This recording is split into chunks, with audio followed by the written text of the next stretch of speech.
tardes, bienvenidos a la quinta clase de la unidad 2 de la unidad curricular Relaciones Internacionales. En esta oportunidad vamos a hablar de la Guerra Fría. Seguimos en la unidad que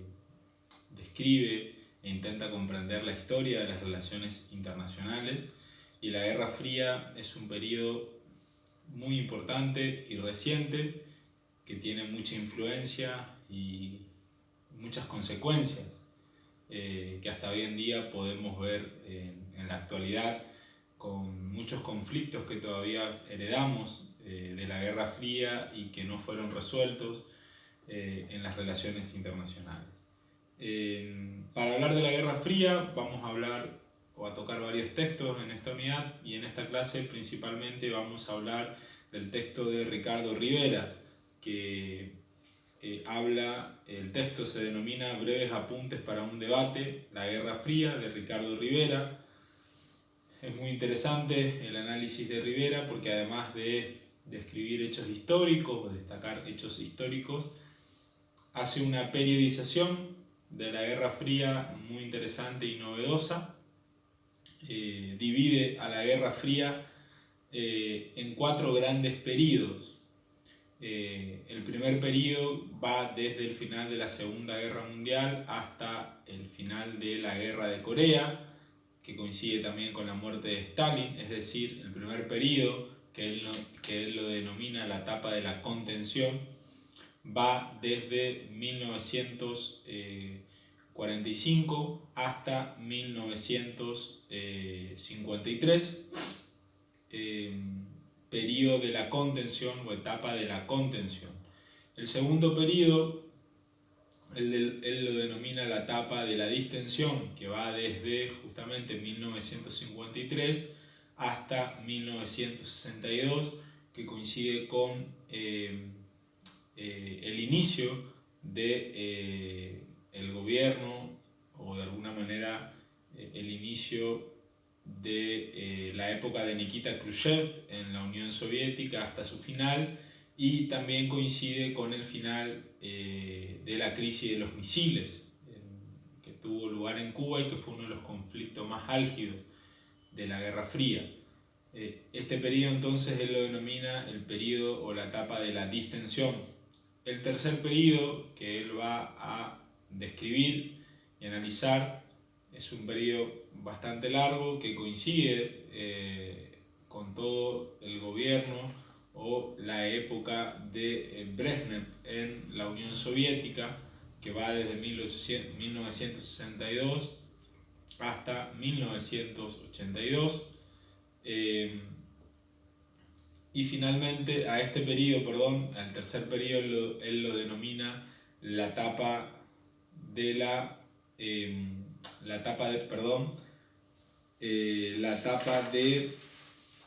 la coexistencia pacífica, que va desde, reitero, 1962 hasta 1982.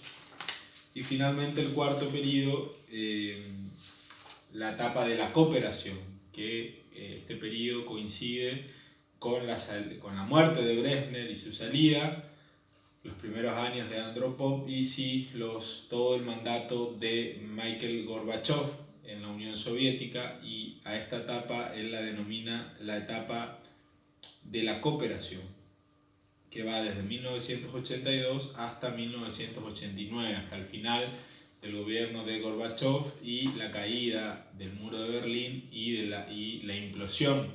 de la Unión Soviética. Antes de analizar cada una de estas 4 etapas, es muy importante ver cómo el autor tiene una visión progresiva de la etapa de la Guerra Fría, en el sentido de un progreso desde una primera etapa de una confrontación muy severa entre los Estados Unidos y la Unión Soviética, a punto de ir a una guerra entre ambas superpotencias, y ese progreso o ese proceso termina en una etapa de casi una virtual alianza entre ambos países. el autor va a decir que en la primera etapa, la etapa de la contención, la lógica del relacionamiento entre las dos superpotencias era una lógica de amigo-enemigo. ¿No? El mundo se encontraba dividido en dos grandes bloques liderados, cada uno de los bloques por los Estados Unidos y la Unión Soviética, y de alguna manera el mundo se alineaba en cada una de las dos potencias, quedaba muy poco margen para disidencias, y los conflictos que se sucedieron en esa época en el mundo, en esa etapa de la contención, casi llevaron a un enfrentamiento abierto entre los Estados Unidos y la Unión Soviética, que se encontraban apoyando a algunos de los bandos en disputas, conflictos no bien resueltos en la Segunda Guerra Mundial, que en esos primeros años encontraban a la mayoría de esos conflictos con los Estados Unidos y la Unión Soviética apoyando a alguno de los dos bandos en disputa, porque generalmente en el mundo los conflictos internos eran entre fuerzas ligadas a un proyecto capitalista, que eran apoyados por los Estados Unidos y Occidente, y fuerzas ligadas a proyectos más estatistas o anticolonialistas, imperialistas, que tenían una tendencia ideológica por el comunismo, por el socialismo, y ahí estaba la Unión Soviética apoyando a ese bando. En una segunda etapa, la lógica ya no es de amigo-enemigo, sino que es una lógica de adversario, va a decir el autor, donde ya ambos bandos aceptan que pueden convivir sin llegar a destruirse o a llegar a una guerra directa, y esta lógica de adversario los encuentra de alguna manera riñendo sus diferencias y muchas veces de manera violenta apoyando a terceras partes apoyando a alguno de los sectores identificados con cada una de las superpotencias en conflictos en el tercer mundo, en el mundo en desarrollo, en Asia, en América Latina, en África. En el tercer periodo, la lógica, va a decir el autor, ya no es una lógica de amigo-enemigo, ni de adversario, sino una lógica de competidor. Se profundiza la relación entre ambas superpotencias, ya pueden comerciar, y la rivalidad pasa a ser una rivalidad competitiva. Se da mucho la carrera espacial, la competición en los Juegos Olímpicos. Entonces tenemos desde una lógica de enemigo a otra lógica de adversario, una lógica de competidor, y finalmente la cuarta etapa, en la etapa a decir de la cooperación, hay una lógica de aliados. Entonces tenemos un progreso o un desarrollo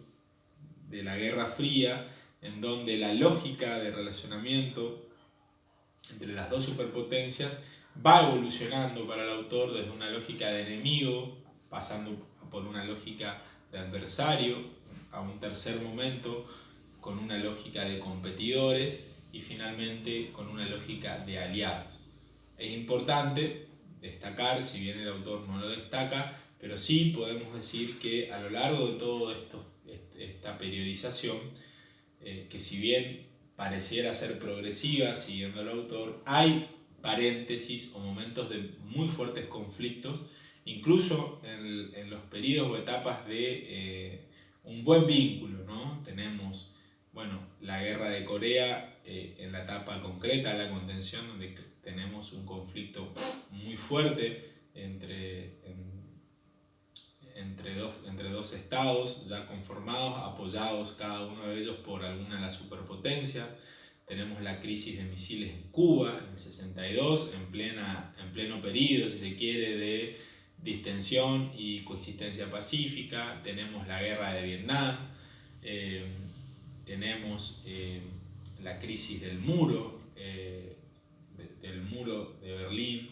que también fue un momento álgido de la Guerra Fría. Tenemos la invasión de la Unión Soviética a Afganistán a finales de la década del 70. Es decir, muchos paréntesis a lo largo de la Guerra Fría que de alguna manera harían poner en duda esta hipótesis o esta tesis del autor, pero que si uno tiene una mirada en perspectiva, ¿sí?, puede ir viendo una tendencia, ¿sí?, de creciente cooperación, ¿sí?, y buenos vínculos entre las dos superpotencias, que nace de un pleno conflicto en la época de la contención, de un conflicto casi abierto y de la inminencia de una tercera guerra mundial, hacia cada vez mayores momentos y periodos de una mayor cooperación, relacionamiento y hasta una virtual alianza por combatir desafíos y afrontar desafíos comunes en el cuarto período. Haciendo esta aclaración, vayamos a detallar algunos de los principales conflictos y momentos del primer período. El período de la contención, como decimos, va del 45-46 hasta 1953. Es un período que se denomina así porque ganó popularidad la frase del embajador americano en la Unión Soviética, George Kennan, quien a través de un telegrama en el 46 alertaba a su gobierno, a los Estados Unidos, de la necesidad de contener, de aplicar una política de contención a el avance del comunismo en el mundo, que era apoyado por la Unión Soviética, y esa contención debería ser un apoyo directo a gobiernos afines al capitalismo y a Occidente, y esa recomendación es tomada por el presidente Truman de los Estados Unidos, y así se aplica una política de contención que consiste en un apoyo económico, por ejemplo, a todos los países de Europa para que su reconstrucción económica sea mucho más rápida, apoyo económico a los gobiernos de Turquía y Grecia, que estaban seriamente amenazados por el avance de fuerzas vinculadas al comunismo y con apoyo de la Unión Soviética, el avance en China, que en el 49 se declara comunista, finaliza la guerra civil entre la facción capitalista, que es derrotada por la facción comunista liderada por Mao Zedong. Entonces ese avance del comunismo y ese peligro hacia muchos gobiernos del mundo hizo que los Estados Unidos apliquen una política de contención de apoyo económico y también de apoyo militar, una época en que se firman tratados militares como el Tratado de la OTAN con todos los países europeos, el TIAR también en América Latina, y por el lado de la Unión Soviética responde a esos acuerdos con una alianza económica con Europa del Este llamado Comecon y una alianza militar con los mismos países llamado Pacto de Varsovia. También el autor destaca dos conflictos en esta etapa de la contención. El conflicto de la partición de Alemania. Recordemos que Alemania, finalizada la Segunda Guerra Mundial, había sido ocupada por las cuatro potencias aliadas, pero en su administración 3 de las 4 potencias tenían afinidad con el sistema capitalista y rápidamente tomaron decisiones conjuntas. Estamos hablando de Francia, Gran Bretaña y los Estados Unidos. Y la cuarta potencia que ocupaba Alemania, la Unión Soviética, empezó a protestar o a oponerse a dichas medidas y rápidamente se llegó a una situación de facto de 2 gobiernos, y así se conformó en el este la República Democrática Alemana, vinculada y protegida por la Unión Soviética, y al oeste la República Federal Alemana, alineada con Occidente y apoyada por los Estados Unidos. Y se da, obviamente el territorio de la Alemania federal capitalista era mayor, porque Alemania se había repartido básicamente en 4 zonas, y al unirse Gran Bretaña, Francia y Estados Unidos, la Alemania federal era más grande. Pero se daba la particularidad que Berlín se encontraba en la capital, se encontraba en la zona ocupada por los soviéticos, pero en la ciudad también se aplica el reparto en 4 partes, y también las potencias occidentales forman un gobierno común en Berlín occidental o del oeste, y ahí también se genera un conflicto porque Berlín, que estaba dividida de facto en dos, Berlín oriental y occidental, y al estar rodeada por toda la zona soviética comunista, la Unión Soviética decreta un bloqueo terrestre hacia Berlín occidental entre el 48 y el 49, y es ahí donde se establece un puente aéreo de ayuda de los Estados Unidos y Occidente para la Alemania occidental. Ese puente aéreo dura un año, porque el bloqueo dura aproximadamente casi un año de mucho conflicto. Imagínense entre Estados Unidos y la Unión Soviética, con ese bloqueo impuesto por la Unión Soviética que obligó a los Estados Unidos a realizar un puente aéreo, ¿no? El año 1948 hasta el 49, pleno año, un año de pleno conflicto entre los Estados Unidos y la Unión Soviética. Otro conflicto que destaca Rivera en el texto tiene que ver con la guerra de Corea, que fue la situación de mayor gravedad, una guerra que costó millones de vidas, una guerra muy sangrienta, que se produce luego de la partición de Corea al finalizar la Segunda Guerra Mundial, que queda ocupada el sur por las fuerzas y el ejército de los Estados Unidos, y el norte, que queda ocupada por las fuerzas soviéticas. Rápidamente se conforman gobiernos afines a cada una de las superpotencias, países que estaban en población, territorio y recursos en casi iguales proporciones. El norte inicia un ataque en 1950 hacia el sur, que casi logra reunificar toda la isla, un rápido ataque apoyado por la Unión Soviética, que es repelido por los Estados Unidos con apoyo de las Naciones Unidas, que en ese momento, o en esa resolución de Naciones Unidas, no se encontraba la Unión Soviética.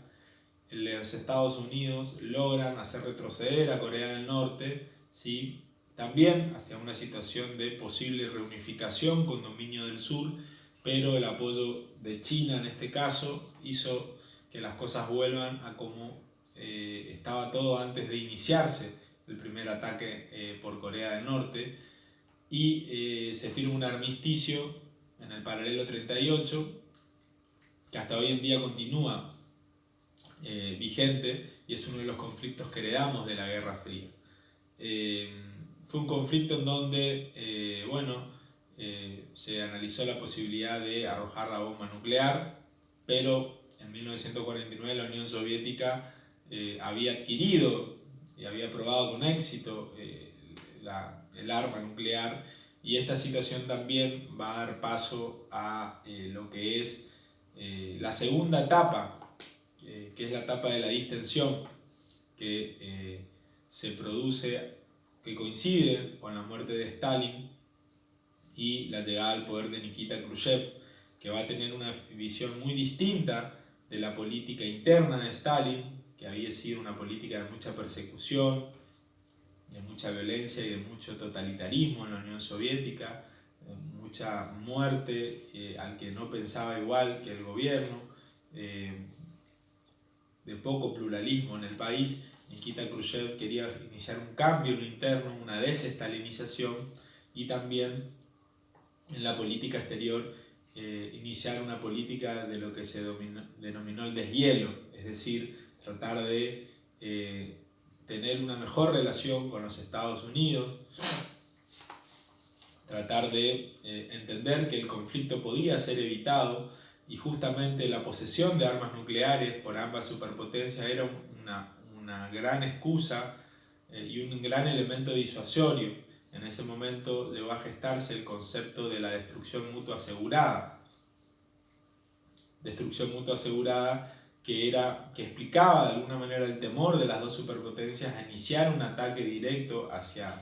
la contraparte, y que la respuesta pueda ser aún peor y provocarle una destrucción, no solo con el ataque a la superpotencia, sino con la respuesta a ese ataque. Entonces se empezó a tratar de alguna manera de relajar las tensiones, evitar la escalada de los conflictos y de alguna manera empezar a tener un buen diálogo. Y el ejemplo de esta distensión o de cómo resolver conflictos durante la Guerra Fría se vio justamente con el caso de la Revolución Cubana, digamos, ¿no? Donde Revolución Cubana que tuvo lugar en 1959, protagonizada por Fidel Castro y un grupo de revolucionarios que derroca al gobierno de Batista, un gobierno de alguna manera aliado o dependiente de los Estados Unidos, gobierno títere de los Estados Unidos, según quien lo diga. Fidel Castro trata de iniciar un acuerdo con los Estados Unidos después de haber expropiado varias empresas y haber dictado varias medidas de tinte nacionalista. Los Estados Unidos no aceptan las propuestas de Castro y Castro, al sentirse de alguna manera en soledad y luego también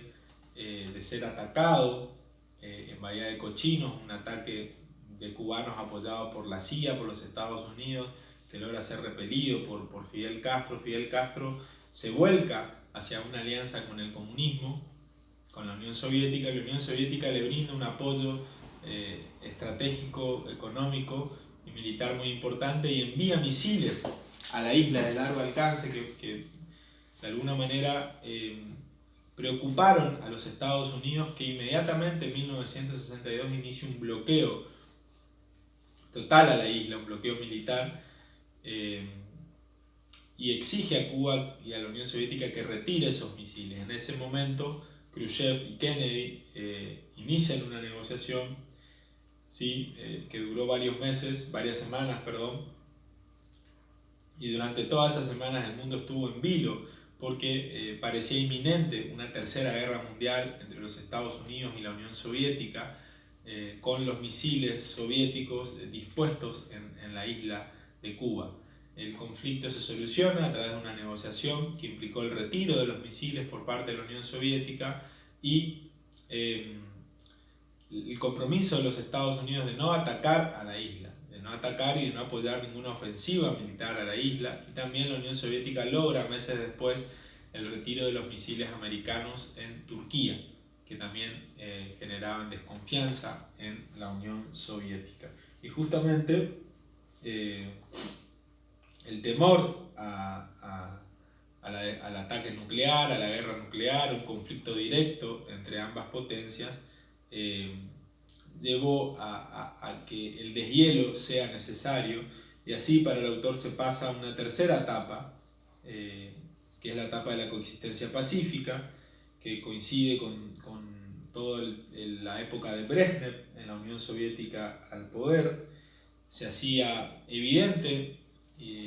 ante la consolidación de los dos sistemas y ante de alguna manera el no cumplimiento de las tesis que decían que o tanto el capitalismo iba a colapsar como el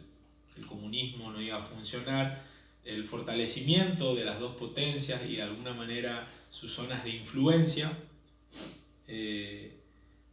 hizo que ambas partes lleguen a un acuerdo que las dos potencias pueden coexistir sin atacarse mutuamente, respetándose las zonas de influencia, ¿sí? Y sí seguir con la disputa en las zonas del tercer mundo que de alguna manera se producían porque siempre habían bandos enfrentados que intentaban tomar el poder en alguno de los países del tercer mundo que no estaban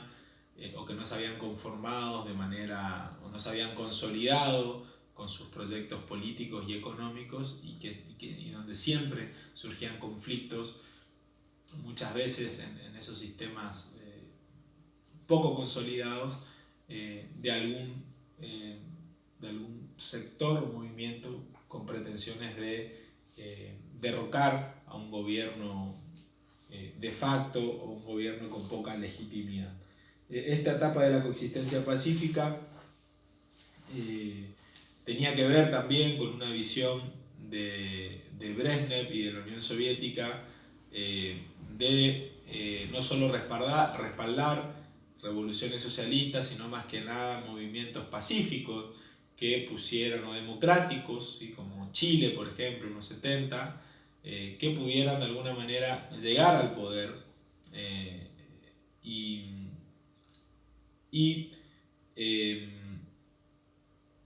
uno de los conflictos que más por ahí se destaca de esta época y que también implica un paréntesis es la guerra de Vietnam,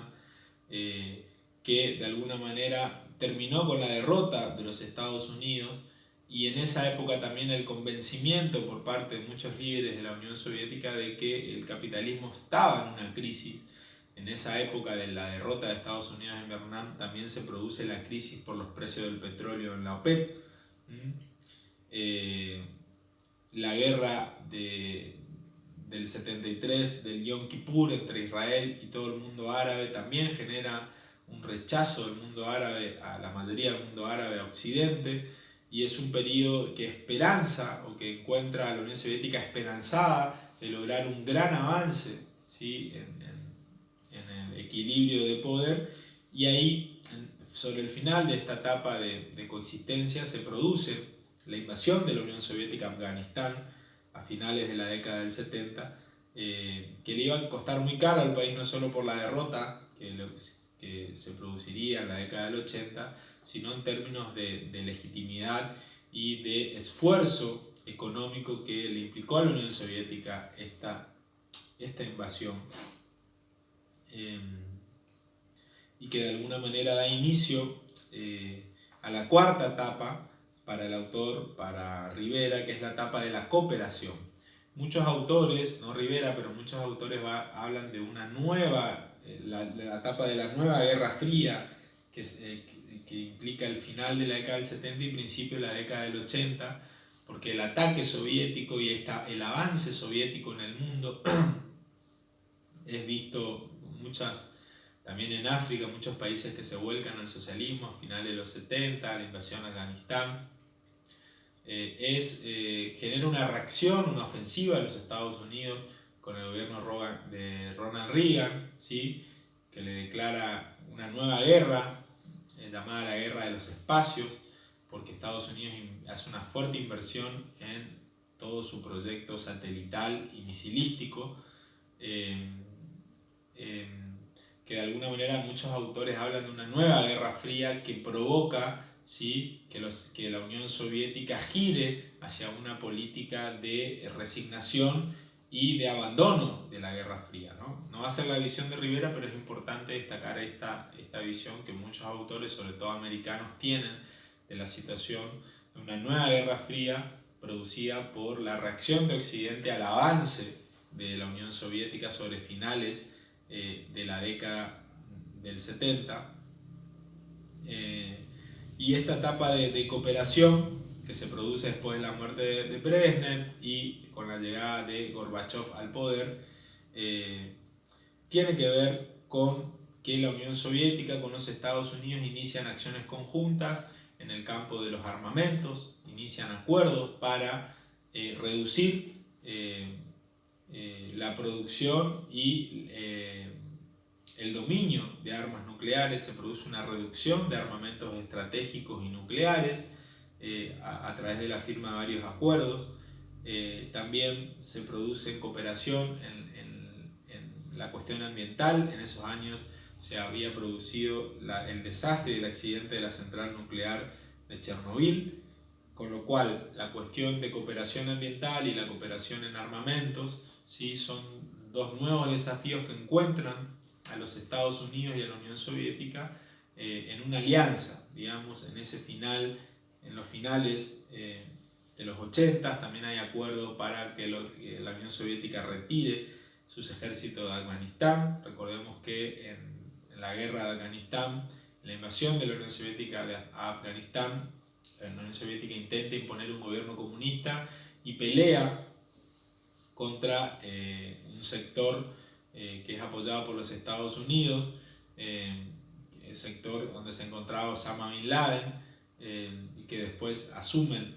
en el poder el sector de los talibanes. Y también se produce el compromiso de la Unión Soviética de legalizar partidos no comunistas en varios países de Europa del Este. Con lo cual, en este periodo, que hay una cooperación entre los Estados Unidos, una cooperación que implica de alguna manera una alianza entre los Estados Unidos y la Unión Soviética, coincide, decíamos, con la visión, con el gobierno de Gorbachev, que tenía una visión de cooperación con los Estados Unidos, tenía una visión pacifista, Gorbachev, y en lo interno tenía la intención y el objetivo de llevar adelante una perestroika, una reforma, una reformulación de la política económica de la Unión Soviética, de salir de una economía estatista y planificada y de ir hacia una economía de mayor libre mercado, emulando a lo que ya venía haciendo China y que le iba a resultar, exitosa. Esta perestroika no solo quería, la perestroika era una pata del proyecto de Gorbachev, que a diferencia del comunismo chino, Gorbachev quería una glasnost, una mayor transparencia y una mayor democratización en el mundo soviético a partir de una mayor democracia y de competencia partidaria, una visión más pluralista del socialismo que lo alineaba con una socialdemocracia. Esta visión de la glasnost, de transparentar, de democratizar la Unión Soviética, es la que más reacción le genera, y por eso, de alguna manera, el proyecto de Gorbachev se cae y el proyecto de la Unión Soviética se cae cuando Boris Yeltsin toma el poder en Rusia e independiza a Rusia de la Unión Soviética. Y ahí el paso a la economía capitalista se da de una manera mucho más desordenada de lo que pretendía Gorbachev, y de alguna manera el final de la Unión Soviética es abrupto, algo que no estaba pensado ni planificado en ese momento por Gorbachev, que fracasa con sus objetivos. Bueno, esto fue un poco entonces un repaso de los 4 principales periodos de la Guerra Fría según la visión de Rivera, que obviamente no es compartida por todos los autores, pero pareció interesante poder ver este camino de evolución de la Guerra Fría desde una época de mayor conflicto hacia una época de mayor cooperación, sin obviar que hubieron paréntesis o momentos conflictivos muy fuertes a lo largo de toda la Guerra Fría, pero que si miramos en perspectiva podemos ver un camino recorrido que va desde la virtual confrontación o la confrontación casi directa militar hacia una cooperación en temas y desafíos comunes. Para finalizar, algunas cuestiones que deja Rivera sobre la mesa. Primero va a decir que hay una inconsistencia entre de la perspectiva tradicional que atribuye a la política de Reagan la victoria de Estados Unidos por sobre la Unión Soviética, y es lo que decreta el final de la Guerra Fría. Para el autor, el final de la Guerra Fría se da ya a partir de 1985, cuando se inicia la cooperación entre los países. Eso es lo que pone fin a la Guerra Fría, porque lo que va a decir el autor es que si seguía Gorbachev o si la Unión Soviética no implosionaba, la cooperación se iba a acentuar porque ya no había motivos para enfrentarse, y no es la implosión de la Unión Soviética lo que decreta el final de la Guerra Fría, sino es el inicio de la cooperación, porque al final de la década del 80 ya había cooperación entre ambas superpotencias y ya la Unión Soviética se encontraba retirándose de Europa oriental. Otra cuestión que deja el autor es que lo que habíamos hablado, él se muestra favorable a esta visión en perspectiva de la historia que nos permite ver estos 4 periodos de manera muy clara. Esta perspectiva es la que por ahí más se identifica al autor. Y en esta perspectiva, en esta visión histórica, él aclara que la Guerra Fría empezó mucho antes si tenemos que ser rigurosos, antes de 1945. Ya en 1917 tenemos una guerra caliente durante varios años entre